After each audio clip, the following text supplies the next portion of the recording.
facts are liberal? Here's Chuck Todd.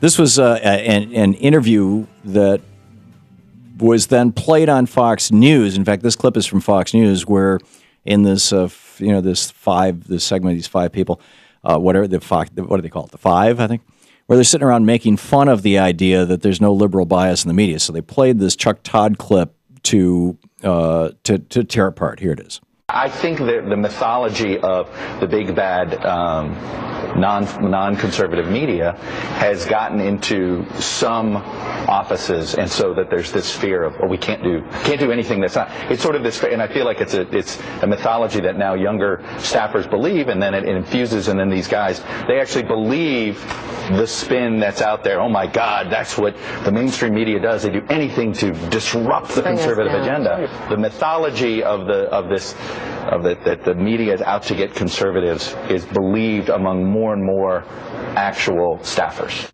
Staffers, congressional staffers, I'm assuming he was talking about. Or was it media staffers? Media staffers. Interesting. So the media is more and more self-censoring with regard to this fascinating stuff. So, let's talk media with a guy in the media, John Fugelsang, an actor, comedian, host of Viewpoint on Current TV. His website, johnfugelsang.com. One of the best, by the way, one of the best stand-up comics I've ever seen in my life. John Fugelsang, great to have you on the program, John. Thanks for joining us today. Wow, Thom Hartmann, praise from you. That means something. But it's true. I've seen your act. You blow my mind. You're so smart and you're so fast. Here's the thing that boggles my mind. Aside from the fact that Chuck Todd is worried that maybe people on his own staff are saying, "Hey, wait a minute, what about this liberal bias?" Is what is liberal about believing in evolution? What is liberal about pointing out that literally hundreds of studies, the Equality Trust in the UK, equalitytrust.org.uk, lays all this stuff out, Wilkerson and Pickett in their book, The Spirit Level, or Why Inequality Matters, that income inequality, wealth inequality are destructive to social cohesion and all these kind of. What's liberal about saying, we've got a gun problem? What's liberal about global warming? What's liberal about acknowledging racism? What's liberal about acknowledging that the banksters and the rich pay a maximum 20% income tax rate, and all the rest of us pay up to 39%? If we should be lucky enough to make that kind of money. And I don't get it. It's like, what's liberal about facts? Why are facts liberal, John Fugelsang? Well, only if you own a dictionary, Tom, and that's the thing. We've gotten away from what the word liberal actually means. The media is as liberal as the corporations that own it.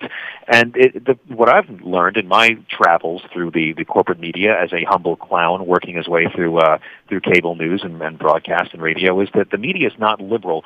The media is full of people who are horrified of being called liberal. And this has led to all the false equivalency that frustrates people of sanity and conscience so much.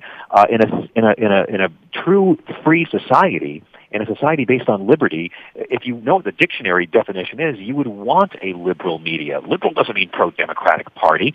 Liberal means that you're questioning authority, that you're trying to move society forward and fighting for everyone. So that, to me, is a real conservative value. Well, and in fact, George Washington said, I hope I shall ever see America become a more liberal nation. I mean, the whole idea of being liberal came out of the Enlightenment. It came out, it arguably started with Thomas Hobbes in the 1630s, and then John Locke in the 1670s, his second treatise on government, the 1680s and 90s, Jean-Jacques Rousseau and the Noble Savage, and the idea of self-government, and the idea that maybe we actually are good and we can therefore take care of ourselves. We don't need a pope or a king or a queen to tell us exactly how to behave in every circumstance under all conditions, running our government for us. I mean, it's fine to have them out there if you want to have a constitutional monarchy or have a church, but running a government, we don't need that. And I would even add to that, Tom, that regardless of what you believe, there's no greater liberal in history or literature than Jesus. So the greatest irony is the only way to be a conservative Christian is to be a raging liberal, which is what Jesus was. Yeah, it's. There was this. Conservative Christian is a complete oxymoron, yeah. and there's nothing conservative about believing in Genesis as literal fact. Jesus never mentioned Genesis. He talked about Genesis as much as he mentioned monster trucks. Well, actually, he did mention it once. He said he hadn't come to destroy the old law; he'd come to fulfill it, which is arguably a way of saying we can put that behind us now. Well, yeah, exactly. I mean, it was, Jesus was a guy who spoke in metaphor, and it's so hard for them to take any of the Bible in metaphor. You look at Matthew 25, he said what he came here for. It's about helping the poor, helping the sick, helping those in prison, and not deploying violence, a pretty liberal guy by today's standards, but in reality, that's the beautiful irony is, you can't be conservative Christian. It's literally an oxymoron.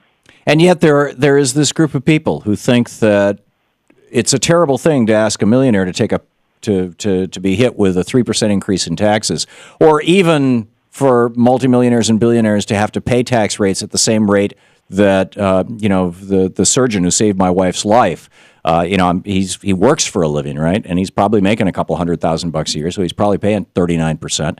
And Mitt Romney is looking at a maximum of 20%, no matter what he does, because that's the top capital gains rate. And there's people who are saying, oh, well, we can't raise Mitt Romney's taxes. That would be wrong. Why should he have to pay what a surgeon makes? And then on the other hand, they say, oh, but those teachers, let's cut their pay by 20%. They're making $60,000 a year. That's absurd. Well, I don't know if you watch enough Fox News, Thom Hartmann, but millionaires have had it really tough in this society for a very long time. But when Mitt Romney came out in that campaign last year, and we learned that in 2010 he made, $20 million for not working and paid just under 14% on that income in taxes. Right. Whereas a middle-class person who did work for their income, didn't just live off interest, paid up to 24% or more of their income in taxes.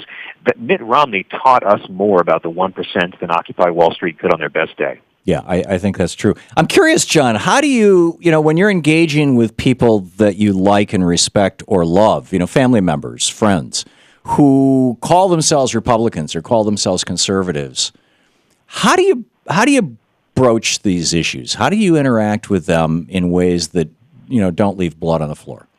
Well, the number one way is to not be that angry, hateful liberal who gets into screaming fights. You've got to be the adult in the room.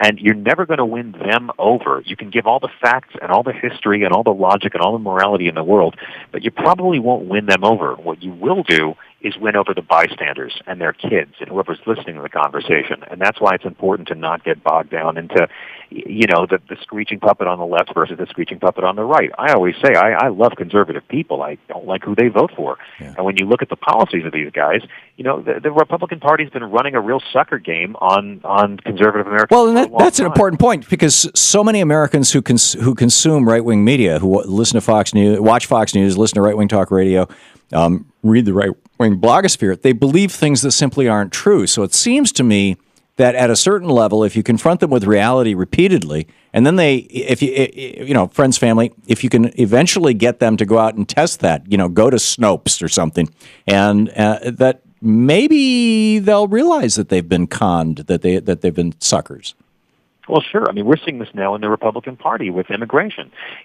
All last year we saw the Democrats trying to drive a wedge in the Republican Party over the class issue, which is a very fair and appropriate thing to do. The 47% really should have been what drove a wedge into the party. It didn't. What really did it is immigration. When these Republicans have realized you need 60% of the Latino vote to get the White House, suddenly let freedom ring, and most of us love, try and have a pathway to citizenship now.